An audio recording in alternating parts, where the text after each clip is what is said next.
वर्धा जिल्ह्यातील पुलगाव आगारामध्ये 5 बसेसचं लोकार्पण करण्यात आलेलं आहे। आपण बघू शकतो इथे 5 नवीन बसेस पुलगाव आगाराला मिळालेल्या आहेत आणि यामुळे प्रवाशांच्या सुविधेमध्ये भर पडणार आहे।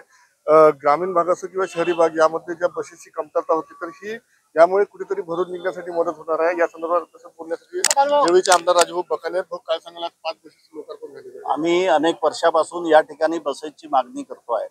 या ठिकाणी खूप जुन्या बसेस झालेल्या होत्या। 15-20 वर्षापासून या ठिकाणचे अधिकारी बसेसची मागणी करत होते, पण ती पूर्ण झाली नव्हती।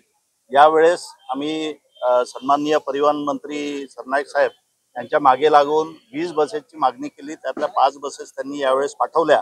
समोरच्या बसेस पाठवण्याच्या संदर्भामध्ये आम्ही नक्कीच पाठपुरावा करणार आहे आणि खऱ्या अर्थाने या ठिकाणी 5 बसेस ज्या पाठवल्या त्या 5 बसेस आम्हाला पुरेशा नाही, कारण विद्यार्थ्यांची संख्या खूप आहे, गावाची संख्या खूप आहे आणि बिमार झालेल्या जीर्ण झालेल्या बसेस खूप मोठ्या प्रमाणामध्ये या डेपोमध्ये असल्यामुळे त्या बसेस भविष्यामध्ये काम देऊ शकणार नाही। म्हणून नवीन बसेसची मागणी या ठिकाणी आम्ही भविष्यामध्ये करणार आहोत। आणखी किती बसेसची मागणी आहे? आम्ही साधारण आज 5 बसेस आल्या, परत 5 बसचा पाठपुरावा आम्ही करून या 2-3 महिन्यामध्ये आणण्याचा पूर्ण प्रयत्न करतोय। टोटल 20 बस आम्ही या आगारासाठी मागितल्या। नक्कीच सध्या 5 बसेस मिळाल्या असून आणखी 5 बसेसची मागणी करण्यात आलेली आहे। लवकरच त्या उपलब्ध होतील असा विश्वास आमदार बकानी यांनी व्यक्त केलेला आहे। महेश गुंजर, टी9 मराठी, पुलगाव, वर्धा।